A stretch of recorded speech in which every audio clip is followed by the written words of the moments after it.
Sup. My name is Ryu for the Yu-Gi-Oh! Council. Hopefully, this thing does not pick up that over here does not pick up on what I'm saying. Um, let's talk about a few things before we talk about the main event, and that is going to be the channel update prior to the coffee time. And I'm just squeezing it in here because I don't want to do two separate videos. I'm not a greedy bastard like everyone thinks. Just saying. Um, so if you're not here for the funny channel update or just the channel update in general, scoot on ahead about 2 minutes, and that's your discussion video for the week. And there'll be more discussions coming out, but this is like the big meaty one that comes out, every Monday. But for those of you sticking around, thank you. I am currently not in America, not in New York City. I'm in Tokyo. I'm here on business, Avalon Business. You know the name, you know the brand. I just had to say it like a cocky motherfucker. I'm here. I'm feeling good. Everything's okay. We're okay with the council. I miss Mikey. I cried a few times. I did not miss Greg. Hi, Greg. Uh, I'm doing good out here, guys. I'm going to be back on the 27th, and that's something I want you guys to know. I'm actually just working. This is my day-to-day shit. And as much as I want the council to be another day job, it doesn't pay out as much as this. So shit's gotta, still be worked on. Can't retire yet. A few other things. I'm not sure if my camcorder's here with me, so I had to do it this way, and I'm limited on time. So again, if you feel like I'm half-assing it, don't. I know what I'm doing. Trust me. It's just a lot of stuff going on right now. I will be technically back in the States on the 22nd, and that will be for a wrestling event. And now I'm coming back over here for like 5 more days, and then going back over to New York City, and then going to Australia afterwards. I'll try to keep you guys posted around that time. It's crazy. Lots of business going on. Let's talk about one other little thing. There's lots of price jumps. I can't always get to it myself. If you guys can easily, if you see it, just hit me up. I will do it the second I can, and I will get it out to you guys. I love you guys so much. That's all I ask. Send in your subscriber showcases. Just remember, I'm also here on council business. Believe that or not, I really am, for the future of the council when we actually break another 5,500 subs, somewhere around there. We're going to be celebrating it up in Japan. I can't say how yet, but there's one other thing I need to quickly address, and that's going to be some changes and upgrades coming to the council that I mentioned a while ago, but got put on hold because of an injury and hospital bills. So let's talk about that. Basically, there's going to be a computer that gets built, and it's going to be normally what's considered a gaming rig, but I'm going to be considering it as it makes videos go like this from an hour and a half to 2 hours rendering down to 10 minutes. And that's just ridiculous. That time difference. And that will allow me to actually start something called the Council Network, which will be a brand that will go into 4 different channels, this being one of those. And the videos will still keep going the way they are. The amount of work that goes into them is going to be increased. The changes are going to be dramatic, and it's going to shock and awe you a lot. And there'll be quite more bit of editing in the coming weeks when that happens. That's why I'm here, because I need to make that money. Need to make that paper. All right, so let's talk about Nekroz, because they're just ridiculous. Everyone figured, hey, this is tier 1, but it's manageable, right? Let me just define this. To be considered a tier 0 deck, you must have 50% of the tops at a YCS, or formerly known Show and Jump event. Teledad has done this. Lightsworn has done it. I think Lightsworn has done that, to be fair. Dragon Rulers have beyond done that. There hasn't been too many tier 0 decks. That's the thing to remember. Well, throw your hat into the pool, because Nekroz are now considered tier 0 by most of the Yu-Gi-Oh community. I personally do not see them as tier 0 yet. They are extremely high tier 1, because this is their first event. They took it. They won it. What I would have liked to see, though, is that top 16 that Konami said, fuck draft, we're having the decks battle it out and see what tops. I think Nekroz still were the top, but still to the point, it's just the nuts. So let's talk about the takeaway from this event. The takeaway mainly being that Nekroz will still remain high in price, and we're not going to see any real changes in those prices Maybe they'll drop a few bucks, like $20 tops on some of them, because more are being opened up, the boxes. I think we're going to have another Dragons of Legend kind of thing where the set's going to be completely sold out. There's going to be nothing left, so get what you can now. I'm not employed by Konami. I'm not investing into this set, even though I probably should. I'm not, because I have more important things to focus on right now, at least in my eyes. And this is one that I'm telling you guys who definitely invest in. If you want to make a little bit of buck, this is definitely one, and it's a good time too. Even if you don't pull one of the main cards, you can pretty much still profit back. I haven't really seen a terrible box to date, to be fair. Now, the other takeaway from this is that all your side stuff pretty much has just been stomped on, and that kind of sucks. It's a bad feeling. I'm not mad that the deck topped. I'm not mad that the deck topped 50%. It doesn't affect me at the end of the day. At the end of the day, I'm still going to go out. I'm still going to play Yu-Gi's. I'm still going to have fun. Another misconception, because you're going to be hearing me say a misconception a lot, is one of the things about Nekroz, and one of the things that gets goes into a misconception about me. And I'm going to actually address it right now. Well, it's actually two.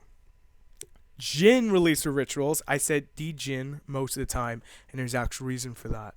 To be respectful, I'm not making excuses here. I grew up in Okinawa, and for a long time, I did not speak English, not one word of it. So it took me a while to relearn everything that I knew as a kid and then totally forgot about because I was in Japan for so long. Yes, I was completely blessed and spoiled to be in Okinawa. Big deal. But here's the thing that I want to say for the future. If you hear me say something incorrectly, do not correct me. It bothers the crap out of me. Just let it slide. I'll eventually get to it. Besides that point, the other misconception is that I just instantly think that the deck is one card, aka Trishulia. It's not. The deck is many things, and that's what we're going on with this video. Sorry to have to take a second out to say that, but Jin released for Ritual. See, I got it right. I believe I got it right. The D has to be silent. Jin released for Rituals basically is their version of Vanities, and you're probably instantly thinking, hey, that's great, let's put 3 in the deck. No, they only play 1. Well, Ryu, how'd they get over the side stuff? They had a main deck MST. Nope, they sided MST. Many of you are like scratching your head going, what the fuck? They sided pretty much decrees, MSTs, things of that sort, things that would stop you too. Maxis were main deck at times. I'm not sure the decks that did top, if they had any of this. I'm pretty sure most of them did. The one thing to take away from the deck and furthering your knowledge about the deck is the deck is not Trishulia.deck. It is much further than that. If you think about spell books, but being blue and being able to ritual summon by using cards from the extra deck and having massive surge power, that's a good way to start. Because the reason I make that example, I know I'm going to get hated on, is both decks do a shit ton of searching. So your instant result is, hey, Vanity's Empty, Skill Drain, Mistake, Anti-Spell Fragrance, and I know I'm forgetting one, for the love of God. I'm forgetting one. But back to the point. Those are pretty much the common outs of the deck, right? Yeah, Naturria Beast. They have the Dance Princess and Nekroz. They can search it out. This is the one that can search it out, because you add one Nekroz monster from your deck to your hand. This can be searched out by Prepper Rights. Gets kind of crazy. The Colossus can search out the spells. It goes on and on and on. And the reason I bring up the Dance Princess, because I don't think everyone knows this yet, is that when the Dance Princess is summoned and it's on the board, the ritual summons cannot be negated outside unless Vanity's Emptiness is up on the board already. Or at Skill Drain's up on the board already, you're pretty much done, because they could just bring out their stuff, commit to the board, make plays, and then win the game. You know, that's a lot of the games right now. We're coming out of that slow-paced game into a 2-3 turn win. And that's happening with a lot of games. And this is one of those other misconceptions, I must say. A lot of people, and I do respect those people, play on Dev Pro and Dev Pro alone. I play IRL. I have a lot of people around the world, even when I'm traveling, that I know, and we will sit down, we will play Yu-Gi-Oh! Every time like an old freaking couple playing chess. And I did get the enjoyment, prior to Nekroz launching, to play against Nekroz many of times. And we're not talking Dev Pro. I don't like Dev Pro for obvious reasons. And those obvious reasons I've stated, I will save for another video. But I like feeling the cards in my hand, so that was something that, was a takeaway for me when it came to playing against the deck. And I quickly learned, and this was right before Guide to Your Side when I was writing down everything. When I was putting everything together, that the deck is not a Trishulioth deck, the deck is not a spellbook deck, the deck is Nekroz. And there's more than just one, and they do a shit ton of things. And I literally bothered the shit out of Yoshi. He's one of my best friends. Love the guy. And I bothered the crap out of him, and I go, bro, wait, slow down. Explain every single fucking card to me. Because I wanted to know. You can't find that out on Dead Pro. You can't. And I know it's a lot of work. I know not everyone wants to put the time and commitment into that. That's fine. That's what you got me for. That's why you got YugiTubers. That's what we're here for. We're here to entertain you and teach you a little bit about the game. Or at least we would hope to.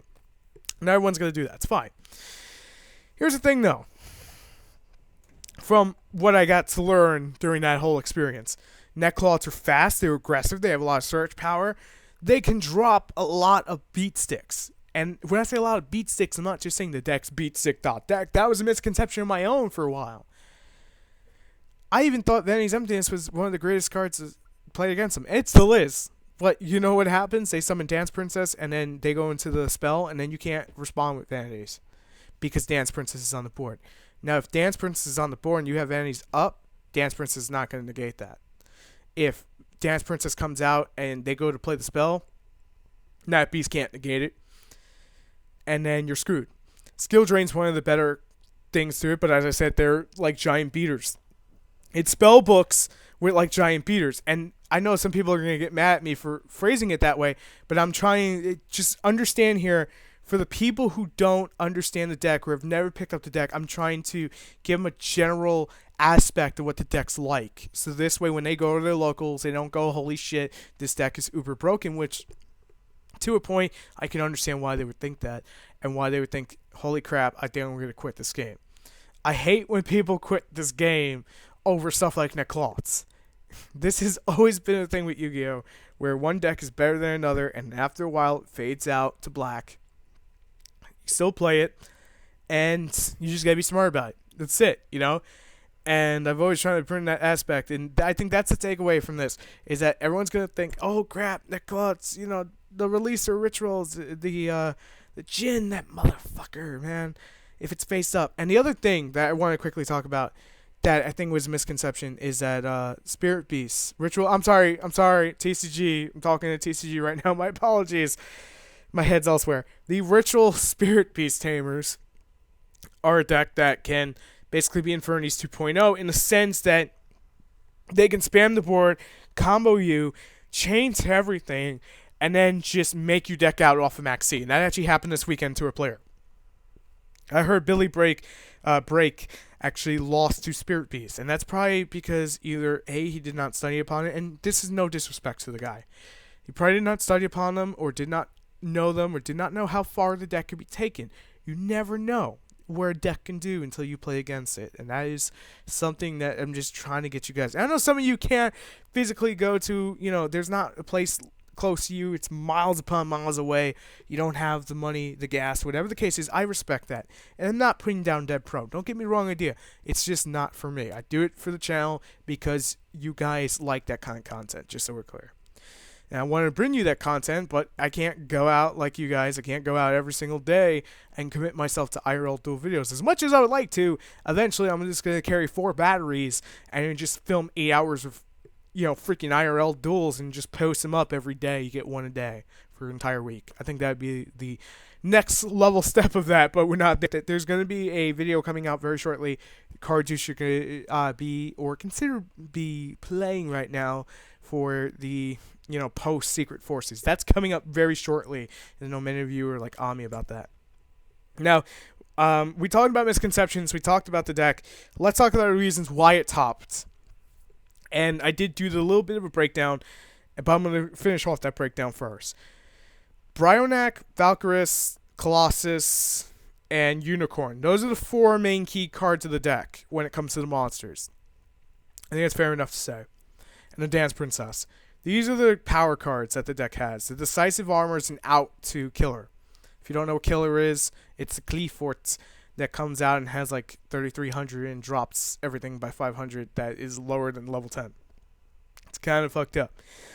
So you get into the case that comes out on the board and you need to take it out. You go into the Decisive Armor and you punish it. You just say, no, get off my board. We're done. I think it has 3,000, not 3,300. I know the Decisive Armor has 3,300. My stats are terrible right now when it comes to that. Now, the one thing that comes down to Nekroz topping as well is you're probably going to see a lot of it at your locals for people who already picked up the stuff, or you're just going to see a lot of hype behind the deck, or some people are just going to put the deck down, or they're going to put it on their ban list. There's going to be a lot of that, and that's to be expected. And I'm not putting anyone down in that case. I'm here to create a discussion video. If your feelings get hurt, I apologize. But you gotta just like man up and realize I'm not just talking about you, I'm talking about the general population. Now, I think the prices, because I think this is something I have never talked about in a discussion video outside of stock market, I think the prices are gonna stay where they are, if not increase. And the reason for that is the deck topped on its first event and basically solidified itself into a state where we must basically tip our hat and say tier 1 and how do we kill it. That's what the most people's reactions are going to be right now. How do we deal with this matchup? It's going to be one of the most focused matchups to happen in the next few weeks. And going into the next YCS, and I'm not sure, maybe someone can tell me where it is, when or where it is, so this way I can keep up on it and start actually covering it better for this channel. Then we can actually see where the deck's going to go. Now, the one thing I do give props to Konami in this sense is that they now have a situation that goes rituals, fusions, exceeds, I think partial synchros, which the rest of them are coming, and fusions. These are all meta decks. Oh my fucking god, Konami. Finally, you made rituals top. And you know what everyone thinks? And I know I'm going to sound stereotypical when I sound this. Oh my god, burn the deck with fire. A lot of people don't like meta. That's why. I understand. I respect it. I'm actually happy for this deck to top. There's so much diversity in this game, even though there's still power creep, which there always has been. Always. I'm happy to see a ritual deck top. It means Konami's been taking note for a while and going, how the hell do we get this to top? And honestly, I thought this deck was not going to top until like Konami just said, you know what, Vanity's Emptiness has got to go. It's got to go. I don't think Vanity's Emptiness has got to go. I'm kind of now on the other side where I'm like, it's fine right now. This deck plays no back row hate. Keep that in mind. In the main deck, no back row hate from 85% of the builds I've seen. Maybe I'm incorrect on saying that, but a good majority of them do not play back row hate.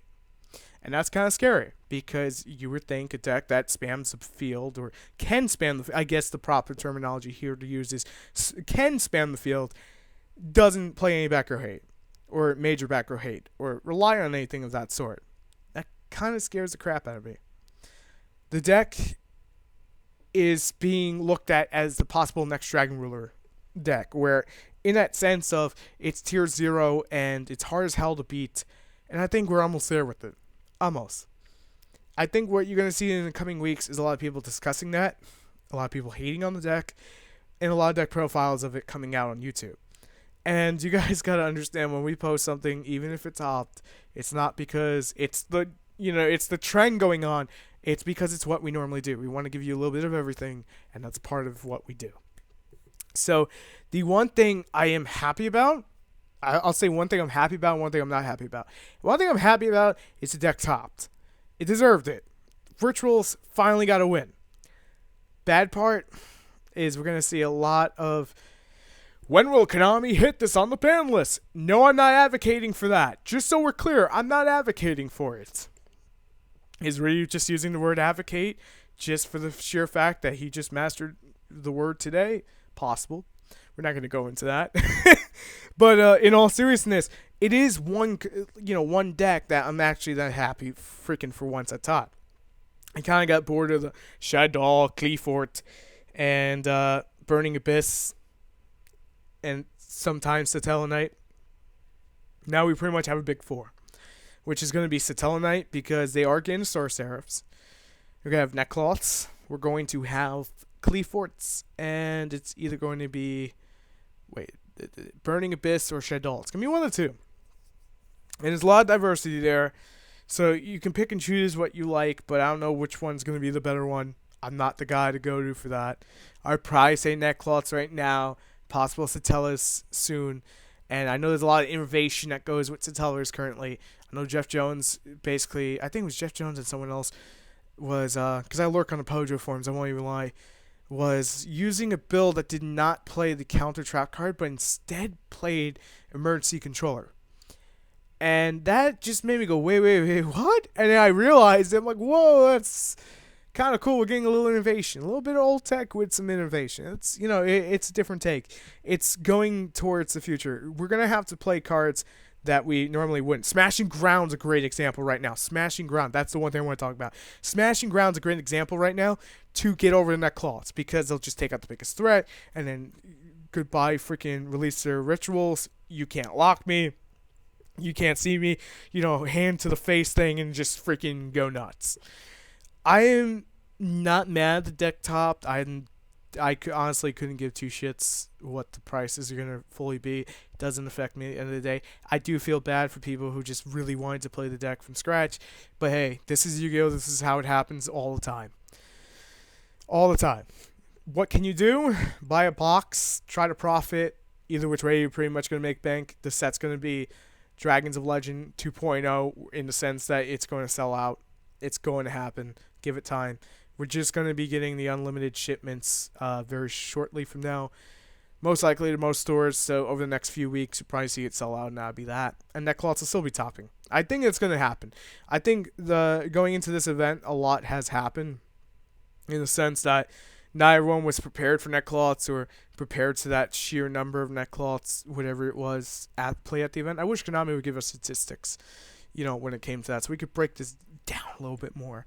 And it's not even hard for them. They could just, shuffle through it and give everyone like 10 deck lists to go through and say, is this Nekroz? Is this Nekroz? Is this Nekroz? Is this Nekroz? And they just put a check, and then they pull all the numbers together and just put it online. It wouldn't even be that hard. But maybe I'm looking into it too much, and there's a lot going into April that's pretty much going to happen when it comes to the ban list. And no, I'm not saying Nekroz on the ban list. I'm just saying there's going to be a lot of stuff that's going to be pushed around. I just feel it. Feel it coming. Lots of things. Things to take away. Deck is not Trishula.deck. Deck has the Bryonak. Bryonack's a great play. It's pretty much the one thing you'll see more unicorns used to stop all your stuff. And if Dance Princess comes out on the board, it's searchable by Bryonak. If she comes out, then you cannot use Nat Beast. You cannot chain the vanities to the ritual, so you want to time your vanities a little bit better. You're going to have to play more aggressive, more quickly against this deck. That's something to keep in mind. And vanities is not even expensive anymore, so honestly, if you can get your hands on vanities, which shouldn't even be a problem, then do it. Just do it. Unless you're just completely saving money, just do it. I just go for it right now. Hopefully you guys got enough enjoyment out of this video, because honestly, I wanted to talk about more, but I don't think there's much more to talk about. Other things to take away from this video: Dev Pro is not that great for testing. You're not going to find everything out in Dev Pro. You want to do your research a little bit more when you go into a major event. That is definitely something that can make you a better player. Just noting that, just little tidbit notes, even for myself. Anyway, thank you guys for watching. Make sure to rate, comment, and subscribe. And I cannot wait till the 27th to come back and show you these like just beast of decks I've been putting together with Yoshi. Just sick stuff.